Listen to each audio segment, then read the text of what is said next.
All right. I think we are live. Looks like all our settings are good.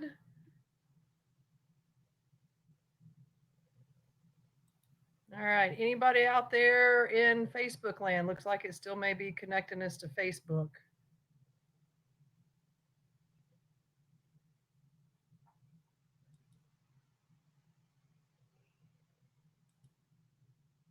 Oh, I did that wrong. Wrong button. Let me go back. Okay, looks like we've got a couple people on there with us now. All right, so let's jump in because I know we have a lot to talk about. So Right? I am Laura Jensen. Hey, Becca, a long time no talk, right? We were talking earlier today about pigs and pedigrees. So I'm Laura Jensen. I am your A.M.B.A president, and this is our second installment of our monthly breeder chat, which is an opportunity for everyone to get to know more of our A.M.B.A certified member breeders. Jonathan has been with the A.M.B.A since I believe 2019. He's doing some amazing things on his farm, and I definitely wanted to share with you guys some of those things and kind of his background in the pigs. Also, want to take a minute and thank the Livestock Conservancy because without their support, this chat wouldn't happen. I think a lot of us are pretty good at growing pigs, but the technical side can be a challenge, and without their support, this chat probably would not have gotten off the ground. So thank you to Brittany and all the great folks at the Livestock Conservancy. Without any more pause, we'll jump in and learn about Jonathan and his operation. So I've got about 18 questions that we'll try to cover in the next 45 minutes. And it's the same questions that I asked of Wendy Palmer last month. Question number one is why Meishan, Jonathan? Why did you choose the Meishan? Um, I I mean, there were a lot of reasons. They were just so fascinating to me. They look so different. They're genetically so unique, but I felt they just had so much potential for not just doing regenerative ag, but also like a low input, low debt, low overhead kind of approach to agriculture, and especially the possibility for alternative feedings. I mean, when you look at the cost of organic grains, it's obvious why the cost of organic products are so high. And I also am not entirely sold on organic grains. Sometimes that involves a lot of tillage and practices that aren't great for carbon sequestration. And so it just seemed like they had a lot of really unique potential that you don't get in other breeds. Also, being bred in a couple different places, there was still good, they weren't genetically bottlenecked in the way that a lot of rare breeds can be, Right. Right. which gives a lot of potential for people that want to be breeders and want to adapt their genetics to their practices. And then the litter sizes. I mean, how rare is it that a heritage breed can actually perform better than a commercial pork on a metric they really care a lot about? So yeah, they just really stood out to me. All right. And then in your program, would you say that you focus on specific things of that list that you like as far as in your breeding program? Do you focus on a meat model or a specific look or type of pig within the Meishan since there are some variables right now? Mhm.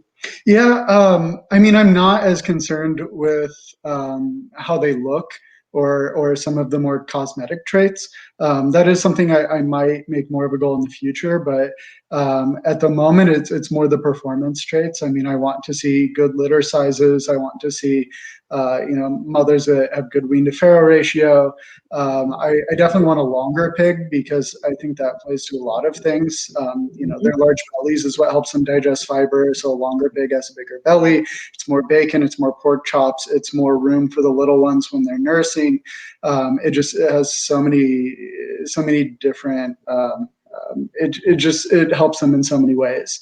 But mostly, we have a pretty unique feed program, and that's kind of at the moment it's more their hardiness and adaptability to that feed program. Okay. And that leads into my next question, and that is how do you raise your Meishans? Are they barn raised, pasture raised, a combination of both? They're outdoors. It's sort of a pen and pasture system. The breeding stock we keep more in pens that we rotate.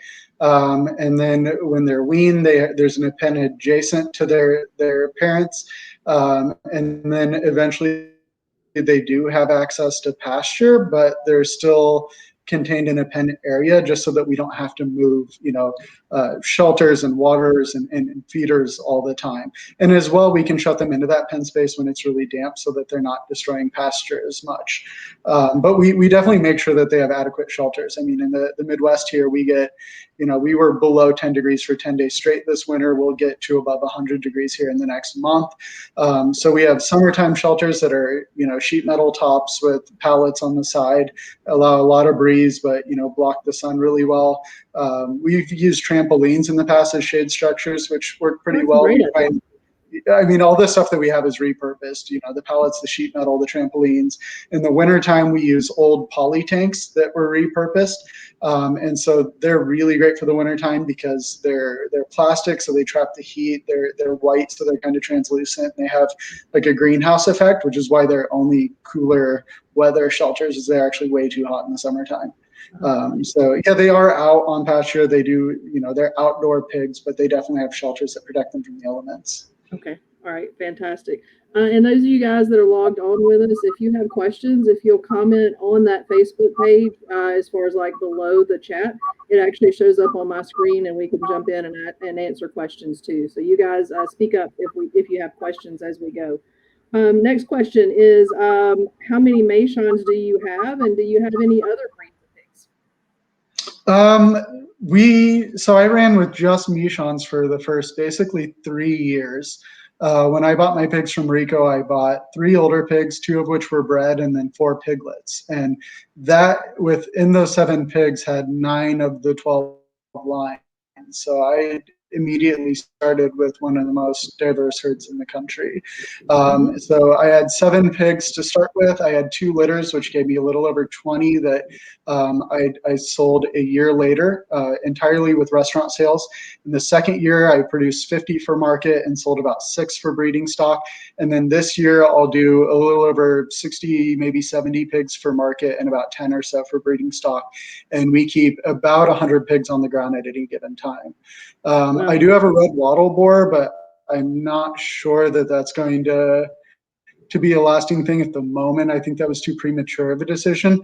I think that there is, the commercial industry uses hybrid bigger for a reason, and I think it's effective. I think it could be useful, but at the moment, with how diverse of a herd I have and how varied the genetics are, I think that's something that I would really like to get my genetics solidified before I start doing hybrids. I think that's going to make hybrid vigor more effective. The other thing is that in order to get my genetics more consistent, I need to breed a lot of pigs. And so, if I'm breeding just Meishans, I can get there a lot quicker than if I'm splitting up part of my meat production with hybrids and then only doing a limited amount of Meishans. Yep. And I love to hear that you see great value in the pure Meishan and what you can do with it on the retail end too. We'll talk about that a little bit later. Back to your pastures, what kind of fencing do you find effective? Do you have multiple kinds? And then what size pastures do you have with that fencing?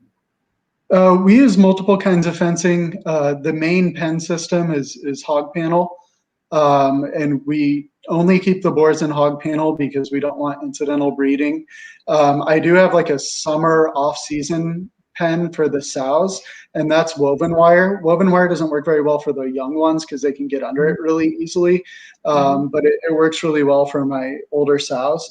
And then so the breeding pens are about 1,000 square feet each, and we typically have at least 2 or 3 per boar, so we can rotate them so that they're not always in the same area. And then that's also the area where we farrow. The smaller pens adjacent to that we wean the pigs into are about 4,000 square feet.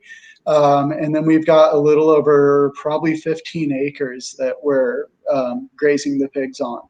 And like I mentioned, we have they have access to those pastures from those 4,000 square foot pens, and then we rotate pens as well. So it's kind of hard to explain. They're kind of limited, but they do have access, and so that means we're not moving all of the shelters and waters and stuff, but they can still get out to pasture. Yeah, yeah, it sounds like a very well thought out rotation that you have there. Well, that leads into the question that I'm dying to ask that I think that you bring a very unique perspective to the table, and that is, what do you feed your Meishans? Yeah, the short answer is everything, because they have a really varied diet. I split into three basic categories, which is like the purchase stuff, the sourced byproducts, and then the stuff that we plant and grow.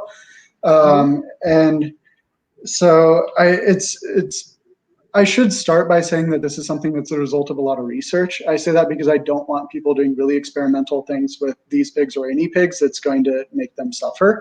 I read through several guides to raising pigs published from the 1880s through the early 1900s up to modern stuff. A lot of modern research, especially the ones on Meishan pigs and digestion. I started with a mixed ration, started substituting things in, and that evolved to where I'm at today, which is a much more complicated thing. And it's worth noting with Meishans and their digestibility of fiber, it's a little complicated. Rico pointed out a study which is really important that shows they don't really digest protein much better than other pigs, although that study focused on pigs that were, I think, less than 3 or 4 months old. So my young pigs, I do feed a higher quality, corn soy mix, but with also some fresh cut alfalfa.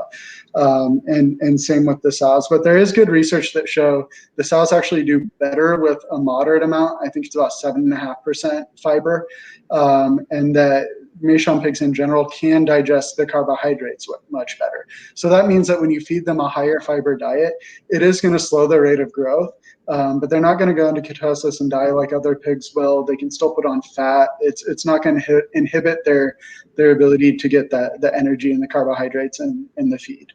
And so a typical feed ration for me is, they're going to get the sows. I spare no expense on, because they just need a really dense nutrition. Although I do feed a certain amount of the fresh cut alfalfa because I kind of want to get to where that study showed with the 7.5%. It was really fascinating. It showed not only did they have better litter sizes, but they actually started creating lactobacillus and some of the microbiome stuff in their stomach that help them digest high fiber. And I've seen other research that shows they can actually pass that to the offspring through their milk. So it really does a good thing of kind of like inoculating the stomachs of the young pigs when you feed them that sort of diet. So basically they have a free choice between alfalfa and then also like a 20% like corn soy sow mix. And what's really fascinating about the Meishans is that they oftentimes do choose forage over grain when they have the option. The pigs that I have, this latest group that I weaned, I wasn't feeding them much more than about a pound or two per pig per day of grain. Not that I wasn't giving it to them, they weren't eating more than that because the pen that they were in was planted to, brassicas and peas and wheatgrass and really immature baby stuff. And they just weren't eating any more grain than that. And so my feeding program has evolved quite a lot. When I started out, I came across this really cool article that showed that a lot of weeds have really good nutritional feed value, things like lamb's quarters and pigweed and giant ragweed. And so when I had the 7 pigs and I had 20 plus acres I was managing, I was actually going through with a brush hog and mowing very strategically areas that had a lot of like thistle and horsetail and stuff I didn't want. And I let the other good stuff get really, really big. And so now I have a lot of beneficial weeds that the pigs love. I just took a video yesterday. I was moving a sow to her summer kind of rest pasture, and on the way she stopped and she was eating dandelion greens and she was eating, the ragweed and soybeans and some of the stuff I'd planted. And when I put her in her pen, she wouldn't even eat the corn because she was just going after like dogwood bushes and everything else that was out there. And so starting out, I had them on these patches of weeds, like a 1/4 acre electric wire. I was moving them every day.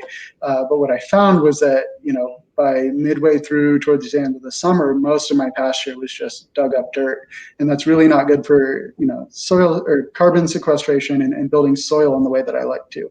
I also found that they can, disturb and destroy land faster than it'll grow, especially if you're trying to feed them.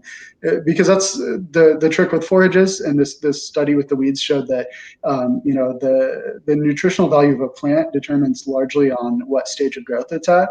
When it's young and baby, it's much lower in fiber, higher in protein, but as it gets more mature and woody and stemmy, it decreases a lot in its feed value.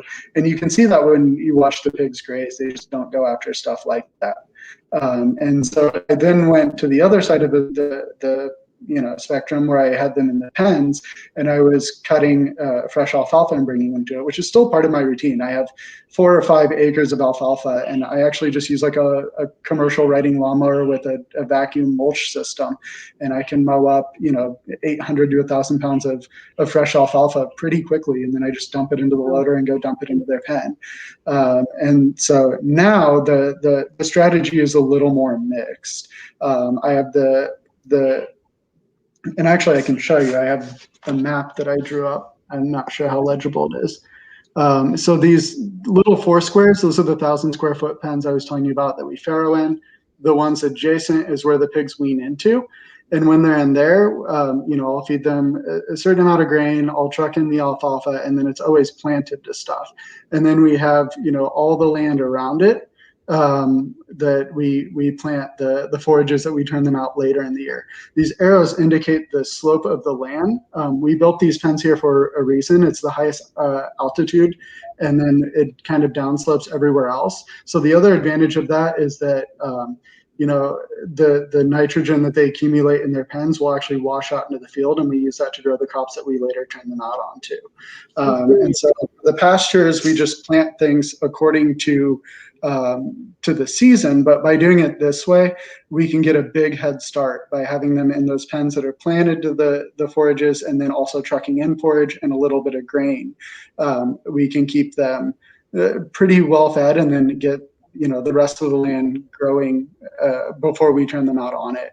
And so the pens we turn them out onto, we do a landrace corn that we intercrop with other stuff. So I won't get into the landrace corn. There's a page on our website that describes that whole process. But basically we plant corn at really wide rows, about 75 inches or so, and that gives me enough space to get down the middle of it with my compact tractor. So I can manage the weeds with the brush hog, which that way I'm mulching and feeding the soil rather than disturbing it like I would with a cultivator. And then later in the season, when it reaches maturity, I can go and plant in between it like the winter and the following spring crops, the really winter hardy stuff.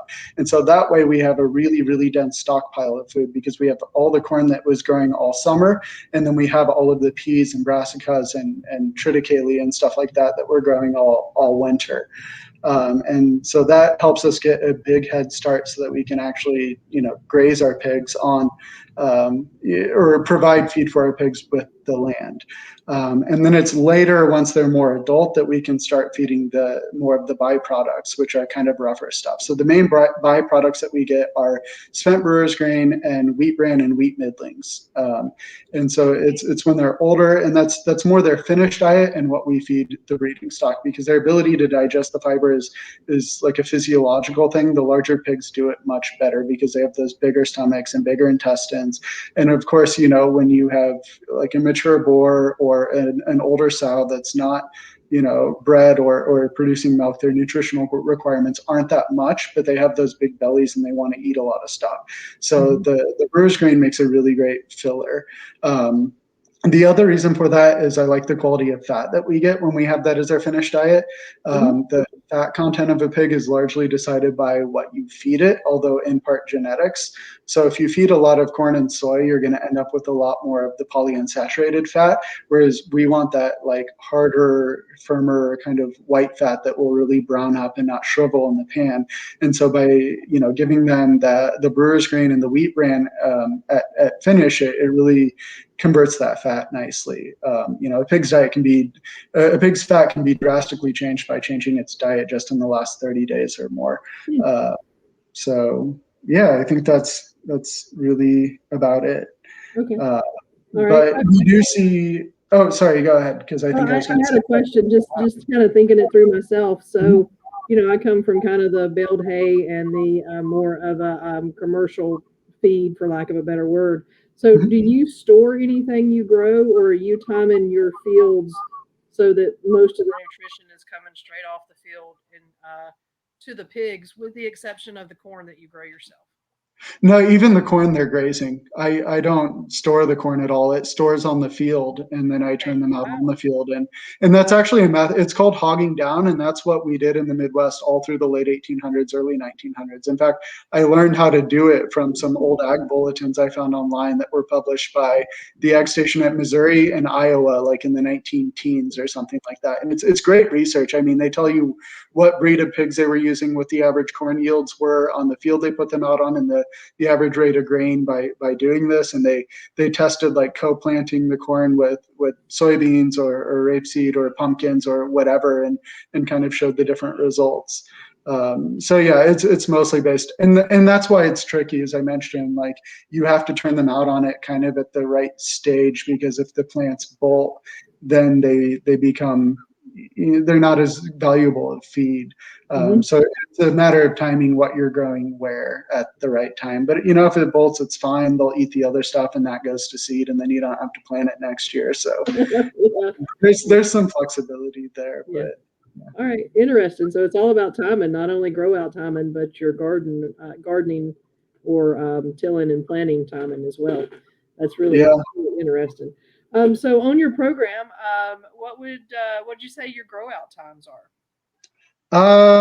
More than a year. Ours are pretty slow. I mean, as I mentioned, when you do feed higher fiber, you are going to stunt their growth. They are going to grow slower. They're not going to get as big. So I think we average probably in the neighborhood of 175 pounds hanging weight at 12 to 14 months. We're doing a little bit less than that now, but I think that's because the pigs that are going to market now got hit with worms pretty bad when they were about 6 months.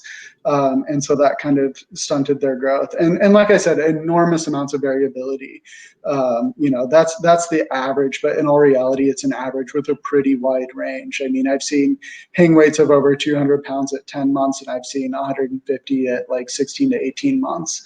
And so that's part of the reason that the breeding program is so intertwined with the feed program, is that I do have pigs that perform really well on this and others that don't. And I think once I can get to the point of them consistently performing well in this type of a system, that I'm going to be in a much better place. mhm, mhm, interesting. Do you pasture your pigs with any other animals? Are they, sharing the space with, sheep or chickens or anything like that? They will be soon. We've had chickens with them in the past, and it worked out really well. We just kind of ended up with chickens because we had family in the cities that had to get rid of some. And I mean, the pigs didn't bother them. They didn't bother the pigs. I have a video of a rooster crowing on top of one of the sleeping pigs. And I think the chickens will do really, really good things, especially for like just controlling insect populations, especially the flies and parasites and things like that. Mhm. Um, so yeah, we'll probably be mixed grazing with a lot of poultry here in the near future. All right. Next question is, what are your thoughts on the pork, its flavor, its tenderness, its profile on the whole? How would you describe it? I think it's great. I think the fat is incomparable to any other pork that I've had. Agreed. The meat is incredible. It looks great, just how red it is, how marbled it is.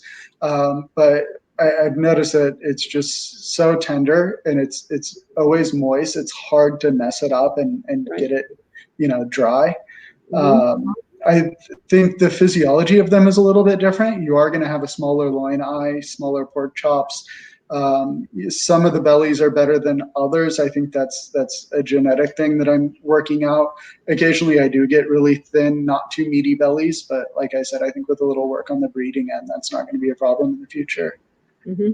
All right. Yeah, I think it's incredibly unique, which I think serves us all well. Yeah. All right. Well, then moving on. We kind of touched on this. The next question is, what is your farrowing areas like? But I think, was that part of your flow that you had talked about earlier? A little bit, yeah. So, I mean, as I mentioned with the pen layout system, I think you understand how that works. We do use the little huts, the poly tanks that I was talking about. I really want to fair on those exclusively because they work really well. And the reason is that they're round in shape, and so they actually do make a very nest kind of looking thing. And so Mhm. rather than having crush bars, the pigs kind of just go up to the sides where it's an elevated area. The sow lays in a more consistent place every time, and I've just had much better success there, like wean to farrow. Okay. And at the same time, because of that greenhouse effect, when I'm farrowing in March or April and it's 50 to 70 degrees out, it's, maybe 80 degrees or more in those little huts. And so it's a passive heating thing. It's kind of like having a heat lamp. They're not going to get really, really close to mom and get rolled on because the ambient temperature in there is so nice. Fantastic. So when you first mentioned that you farrowed in the poly tanks, my mind automatically goes to these 300-gallon square waterers that we all get, but that's not what you're talking about. So what is are these, like 5 foot wide, or what are some rough dimensions on these tanks that you're talking about? Yeah, I mean, I wish I knew how big they were starting out, but they came to me in pieces. Oh, Yeah, we try not to make them no bigger than the pigs, but standing okay. up, they're almost my height. And then, Okay. yeah, I would say there's at least a 6, maybe 8 foot diameter on the Okay. inside. Yeah, so a good size. That's interesting. In my area of the country, that's not something that's is common. So, thank you for explaining that. We talked about your fencing, your farrowing. When do you wean piglets? What's your time frame that you work in? We usually wean around 6 to 8 weeks. It kind of depends on the sow. If Mhm. I see them laying on their bellies and not turning over for their little ones or their conditions really starting to go, I'll go ahead and wean them. Um, but I mean, for the most part, they kind of do it themselves. With having those pens adjacent, I tend to like my way of creep feeding is that I'll open up the bottom and kind of pull it open, but still leave it attached at the top, so the little ones can go out there, but mom can't. And so I just kind of base it on their behavior for the most part. Mhm. All right. And then my next question is vaccinations. Are you pro vaccines or anti? That sounds awful. Do you vaccinate or not? Well, and so we're talking about all medications here, right? Right, right. Or not specifically. Yeah, we do. I mean, I do breed for hardiness. So I do take note of who's needing medication and who's not, and I'll breed accordingly. I can't say I'm super strict about it just because with how rare of a breed they are, Mhm, sometimes there's no replacements for a genetic line or resource. mhm, So if I have a pig that I need to medicate, I'm probably not going to keep that pig as breeding stock. mhm, And if they already are breeding stock, I'm going to start breeding a replacement for them. So I do want to get to a point of not having to medicate the pigs, but at the same time, I think that path doesn't require, not medicating animals that are sick. mhm, So in our, barn fridge, we keep Dectomax for parasites. We keep penicillin just as like a broad spectrum antibiotic. Um, Enroflux, which is for respiratory diseases. mhm, Um, and I had some of these just because I think when I sent some pigs to Oregon, it was required. Some mhm, states do require you to vaccinate for certain things. mhm, So we do have also like a vaccine for what is it, parovirus? I think it covers parovirus, leptospirosis, a bunch of diseases I can't name, but are related to like reproductive issues. mhm, Uh, and the main reason is that we don't want to medicate more than we need to on the farm, but at the same time we are aware of our responsibility when we're sending animals across the country, that we're only sending the animals and not diseases and parasites as well. mhm, So we do tend to medicate and vaccinate with pigs that are leaving the farm just for that reason. mhm, But as far as on the farm, it's sort of when or how we medicate. Like I said, does play on our breeding decisions. And then it's also a matter of assessing the threat. I mean, we had a really bad strep disease this year that killed a few pigs. And so it was like we saw symptoms of it. We treated that pig, but once it went from like 1 pig to 4 pigs, and then they were dead in a couple hours. It was like, okay, we're going to, isolate this whole group, because we also do have a quarantine pen, which is very far away from all our pigs. I think that's also important. And so we quarantined that entire group, medicated all of them. And then, so it's not like an either or thing, I guess is the best way to put it. Yeah, it's what's needed by situation. Yep, I understand. Exactly. So let's talk about rooting. That's always a question that we get about the Meishan compared to large breeds or other breeds in general. So how would you describe the Meishan's rooting in your experience? It's hard for me to compare to other pigs because I don't really have experience with other pigs. They definitely do root, but it seems to be pretty dependent on the weather and the amount of space that they're given. I noticed them rooting a lot more when I was moving them a quarter acre by quarter acre versus now where they have access to 4 or 5 acres at a time. Their rooting is also dependent on just how wet or dry the ground is. So that's part of the reason of having the pen system with access to pasture. Is if it's really wet and I don't want them to mess up the pasture, then I'll close them in. And yeah, it can definitely be controlled, but yeah, they root, but they also do like to browse and forage. All right. All right. Thank you. And again, if you guys have any questions, just comment on the Facebook post, and we will answer those as well. So next up, I'd like to hear about your experience with the Meishan in the restaurant business. So one of the first things that I learned about you was through Rico, and that you were working with restaurants and doing a great job of taking the Meishan to restaurants. So I'd like to know how the Meishan was received at the restaurants, and then for those breeders that want to go that direction themselves, do you have any pointers for them on how to approach that market and be successful at it? Yeah. I think they were very well received. Every chef that I worked with was really thrilled with it. The quality is definitely there. I did have an advantage that I'd worked in restaurants in Kansas City for a while, so it was easier for me to get my foot in the door. I think part of the reason was also my approach to it. Much of the reason I got into heritage breeds and raising them this way was I had spent some time over in France learning wine stuff, and I ended up working on farms over there. And when I was talking to chefs and people in the food industry here in Kansas City about, the old heritage breeds and the way that they were fed differently and how that really affected the flavor and the quality, they basically were like, oh, we need someone doing that here. And then that's when it kind of hit me that there might be an opportunity there.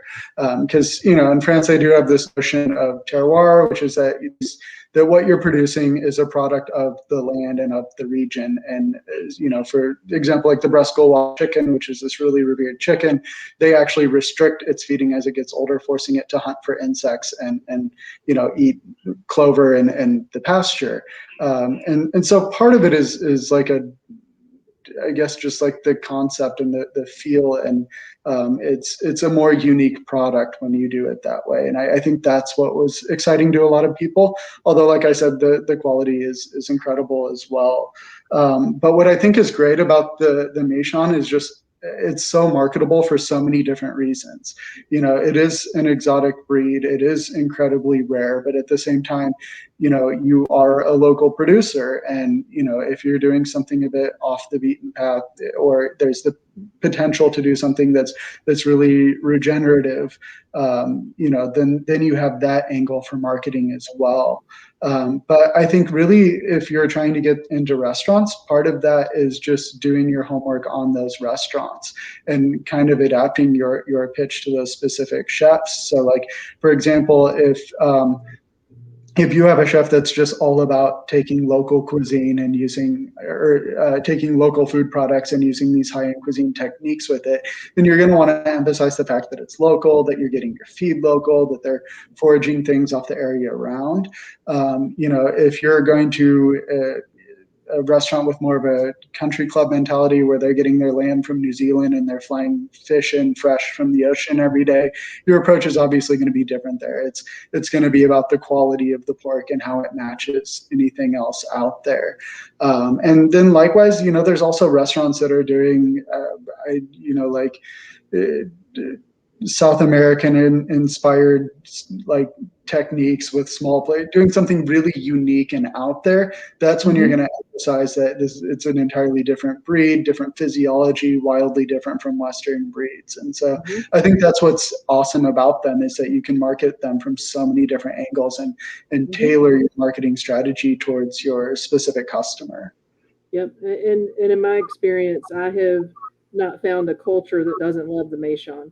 It is a Chinese pig, but I know that there have been Cuban restaurants that have loved it.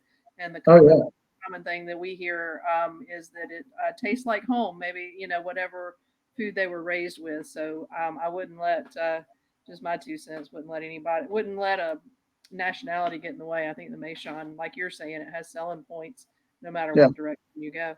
Yeah. Okay. So we've got a couple questions. One is from Ryan. Hey, Pork Ryan. Look forward to seeing you. His question is, how have you pivoted restaurant sales to other sales during COVID-19? What were your successes and or failures in that transition? That was a necessity. All the restaurants closed in Kansas City, and so overnight I lost my job and 100% of my business, which was a little bit stressful. But honestly, we just hit social media. We started arranging like weekly deliveries, and we were moving a lot of pork just like door-to-door sales via word of mouth and social media. And then we ended up getting our foot in the door at a really great farmers market in Kansas City. It's one of the biggest in the city. I think we've been averaging this year 4,000 to 6,000 people every Saturday from 7 to 1 p.m. And so, I mean, we're moving 50 to 60 pigs a year just by being at the farmers market every Wednesday and Saturday. But it was having the Meishan pork that got us into that market, because being that it's such a popular market, they have I think it's like upwards of 90% return rate, and the returning vendors get priority. So they only add new vendors when there's a spot available. And because we had such a unique product, we immediately got priority over, all the other new applicants. Fantastic.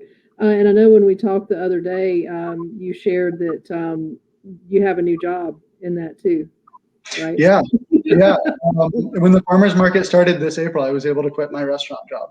I think restaurant jobs are great if you have a farm in the city, because it's evenings, it's weekends. You get to meet a lot of people in the food industry, not just chefs, but food writers and all kinds of people like that.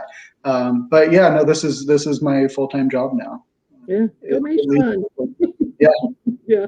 Okay, I'm going to hop back for a second here. Becca had a question back on your deworming program, and she wanted to know what type of program do you use as a preventative or to treat worms? No, that's a good question, because I didn't, and it was in my head that I didn't explain that clearly enough. So we keep a dewormer on hand, and I haven't really decided on a threshold. Like if it looks like a particular group, it's just a majority of them, then I'll probably go ahead. If they're looking a little bit skinny and a little bit wormy, I'm not immediately going to medicate them. But if they're starting to be like lethargic and you can see the effect on their behavior, then I'm definitely going to deworm that pig, and then maybe put like a little ring tag on it or something, so that I know that it's been medicated and not one that I want to consider for a breeder. So if it looks like it's harming them, how should I say? If it looks like they're suffering, then they need treated. But if I'm starting to see signs, I'm not going to immediately treat them, and I definitely don't preventatively treat everyone. Okay. All right. Thank you for that. Wendy Palmer also says, awesome layout. I don't know if you can see that on your side, Jonathan, but just wanted to share that comment. And Becca said initially, so excited to hear from you today. So yeah, I know a lot of us are looking forward to it. Oh, and can I explain that? Because I did a very poor job. So I don't even think I showed the whole map. So that is the breeding pen, and then they get turned out to here. And then it's as they get older, they rotate around to here, because, we're doing upwards of a year So these guys are being bred while these guys are still on the ground. And then there's more land back here that's not being showed that they can graze, and even some more. This is terrible. This way. Right, we're working in the mirror kind of thing here. Yeah. So it's a little confusing, but yeah. Yeah. Okay. All right. And then Ryan has another question for us and or for you. And he says, what are your thoughts on unregistered Meishan stock? I mean, I wouldn't use them. I mean, I'm happy to see that people want to use more Michons. I think the entire point of the registry is that it's verifiable. That we know where the genetics came from. You know, with the way that they were dumped off so carelessly from the research facilities, you never really know what you're getting. I'm not against people owning them. For me, I prefer having verifiable stock because I think that's necessary to have a proper breeding program. Right. I know. Well, obviously, I agree with that. Okay. So, some of our last questions here. These are kind of some overall questions. As a member breeder, what do you see as the biggest challenge for the Meishan? I think it's the genetic variance. I think it's that with that variance, like I said, I have some that perform great and some that don't. And so it's really working out that consistency. But at the same time, I think, you know, because of that variance, I'm not undoing, you know, bad breeding. It's a lot better than dealing with the genetic bottleneck. I think it's also worth saying that you can improve them pretty quickly. I mean, that's the other advantage of a larger litter size is as I was saying, is that improvement is a matter of selection. Selection is a matter of having a lot to choose from. And if you have a more traditional heritage breed that only has a litter of 6 or 7, that means whether you're choosing a male or female, it's 1 out of 3, 1 out of maybe 4. But when you're putting out litters of 14 and 15 and you're making that decision 1 out of 6, 1 out of 7, you know, you're making a better selection with every crossing. And so you can pretty rapidly make some pretty serious improvements. Yep, very well said. So next to last question is there have been many changes in the A.M.B.A. In the last year. What are your thoughts on them and the future of where we're going with the A.M.B.A.? I mean, overall, I've just seen a lot more communication between breeders. I think when like the herd transfer happened and just in general, like there were a lot of us who've been doing this for 2 or 3 years. I mean, I've had my pigs for a little over 3 years now. And I think it kind of pushed us to actually reach out. It felt like we were kind of on a desert island for the first year or two. I didn't really keep in touch with or know anyone that was raising Michons. And in the last year, I mean, I just went and visited 2 farms. I've been talking to, you know, 3 or 4 different breeders, and now we have, you know, this happening on a regular basis, which is really awesome. The biggest difference I've seen is just the increased communication between breeders, and I think it's great. Yeah, and there's more coming on. Every month we're getting several more added, so I think we're definitely growing and growing. All right, we've got a couple questions that have been posted, and then whenever we work through these questions, I've just got one final question for you. But let's jump back in. Ryan, I think he's throwing them at you today. You ready for his next one? Yeah. What do you That's why I invited him. Oh yeah, good. What are the top 3 myths of the breed? I don't know about myths, but I think part of the reason Rico wrote the article he did about their digestion of fiber is he didn't want to give people the impression that they're a kuni. They're not a kuni. They're definitely not a goat. They are a pig. And you know, you need to understand that when you're trying to figure out a diet. I think they have extraordinary potential for alternative diets. And you know, like I don't think I mentioned when I was talking about growth rates, I do have slow, long growth rates, but also really low costs. I'm typically feeding pigs out to a market size for maybe $75, and I think I can get that down even a bit lower. And so, you know, now farmers I talk to in my area, they're freaking out because feed is going up so much. But it's like, you know, a farmer I was talking to, they have Hereford pigs, I think, and they feed as much grain to about 20 some pigs as I do to about 100 some pigs. That's And so awesome. that gives me so much more resilience as a business, not being Good. dependent on commodity prices. Yeah. As far as the other myths, I don't know. I haven't heard a lot that are really. I've heard people say you can't make money on a meat market with them, but like that's literally my entire income at this point, so that's obviously false. Right. It didn't get mentioned, so maybe I should point out they are a lard breed. Right. And so one of the things that we've done that's helped us a lot is to create a market for lard. So we get into an inspected kitchen, we make rendered leaf lard, we make lard soap.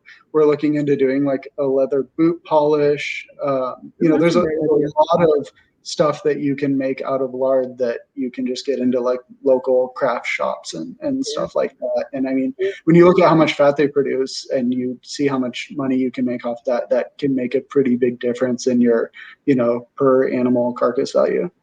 Okay. All right. Well, there you go. There's you. There's you three. Rod says, "Excellent work, Jonathan." Hashtag pork rind. Okay. So now we have. I'm going to grab Wendy's second. Rhonda wants to know: do you grow oats for your herd? Oats. I do not. Um, I don't really have a way of harvesting stuff, and so that's kind of why I went with like my whole plan, as I mentioned at the outset, was I didn't want to, the only loan I have is on the land. I started with 7 pigs, some hog panel, and some wire, and I've kind of just slowly grown from there. I've never wanted to invest in expensive equipment because that's what if you pour concrete for a large facility to do commercial pork production, you're basically deciding you're going to do that for 20 years and at what scale you're going to do it for 20 years. And I want to be a little bit more flexible than that. I think oats, and maybe what she's asking is, do I use that in my pasture mix? And I don't. Maybe I should. I don't know. I think you do have to plan accordingly. So one thing I would say is that like in the big areas that I'm intercropping with the corn, I tend to use nitrogen fixing things like peas and that sort of thing, because you're not having them put down as much manure as densely. And so you want to pull nitrogen out of the atmosphere. And those pens up at the top where they're a little more concentrated, I tend to use what you'd call like catch crops. So that's more like your brassicas, root vegetables, corn, things that are going to really pull a lot of nitrogen out of the soil. All right. She says she means oats in your forage pastures, I think is what she means. I think is pastures. I don't. I think I used triticale last year, which is like a hybrid of rye and wheat, but somewhat similarly, it's a cold hardy grass. I'm not against oats. I don't know why I decided to use that. Yeah. Okay. I think there's nothing wrong with using oats. They definitely work. All right. So now let's jump over to Wendy Palmer. She has 2 questions that are related, and she wants to know if you seen any difference in your meat from the 3 lines. Does the Iowa line, is the meat different than the USDA line? And then she seconds that with in particular in hanging weights and the amount of meat that you get from each pig. That's tricky. Yeah. So I have a sow that's 100% Iowa, and she, without a doubt, consistently throws pigs that have more intermuscular fat, which I really like. It's more marbled meat, and the cuts are, the bacon always looks really wide and really good. But I also have other pigs that were bred from Sun Quan, who himself was bred from Wu, which is her dad. So I have other pigs that like their grandfather is her dad, and the pigs they throw aren't the same.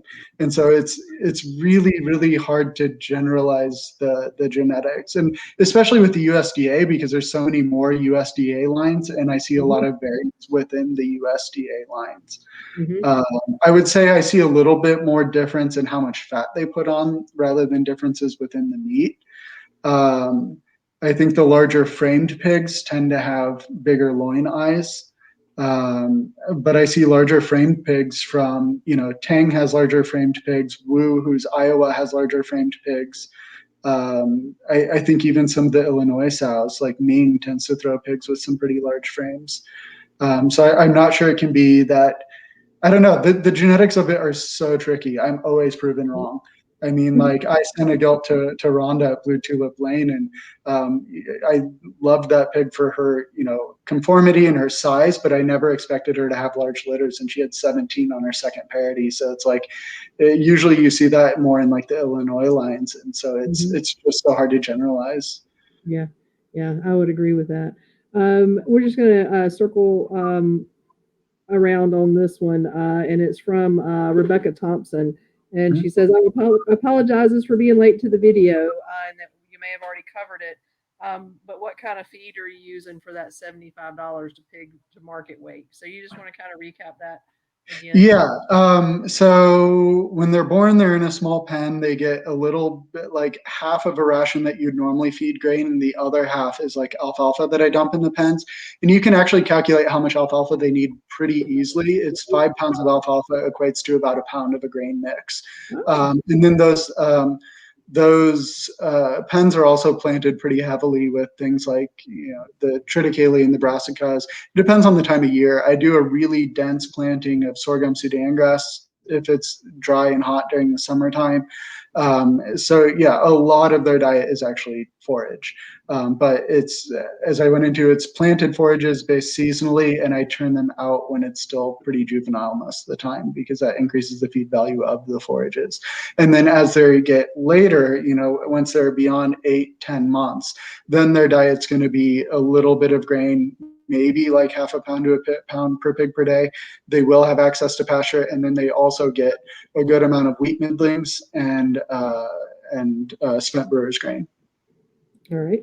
I just turned the banner back on. I don't know if you can see it on your. Yeah. Turned it off. Wait, hang on. And I was trying to get back over to the questions. So this is last call. If you guys have any questions, let us know, and we'll be glad to talk. I should mention that feed cost, that's 100% non-GMO feed, because the corn and soy that we get is non-GMO, and honestly, a lot of it's organically grown because it's stuff that I'm growing on the farm. And I think our wheat middlings are actually organic from the baker that we get them from. Very nice, very nice. All right, so my last question for you is, what do you see the future of the Meishan as? What does it look like to you? I hope to see a lot more people raising them, and finding, that's where the name of our farm came from, is we so quickly evolved into this very, very unconventional way of raising pigs, and they've just done so well at it. The future for me is solidifying my genetics so that the herd is performing at the way that the best of them are now. Like I said, I've been able to quit my day job for the most part, so this is my main focus. I think as the farm grows, I'm planting grapevines, I'm adding on poultry, but for the most part, the Meishan is the motor that makes the farm run. I mean, it's the main income, and at the same time, it's what's building the soil. I mean, having 5 acres under alfalfa does really great things for your soil, and it's the pigs that economically justify that. And then one of the things that attracted me to them is that they were originally bred to make compost for farmers, or for vegetable farmers. I mean, what the Chinese farmer said is, we keep cows to plow the fields and we keep pigs to fertilize the vegetables. So, they're also spreading really great organic fertilizer on 15 plus acres of the farm. All right. Well, unless you guys have any more questions, that is all of my questions. Jonathan, thank you so very much for coming on with us. You are a wealth of knowledge. Thank you for sharing. So with that being said, we're going to sign off. This will be uploaded to YouTube. Usually takes a day or so for me to get it converted over, but I'll post a link once it is. And next month on our breeder chat, we'll focus on Rhonda Salge and Blue Tulip Lane. And I can't wait to hear about how she uses the scale and weighing the pigs, and what we can learn from that. So thank you all for coming today. Thank you again to the Livestock Conservancy for helping us make this happen. And we will see you next month. All right. Bye. Bye. Thank you.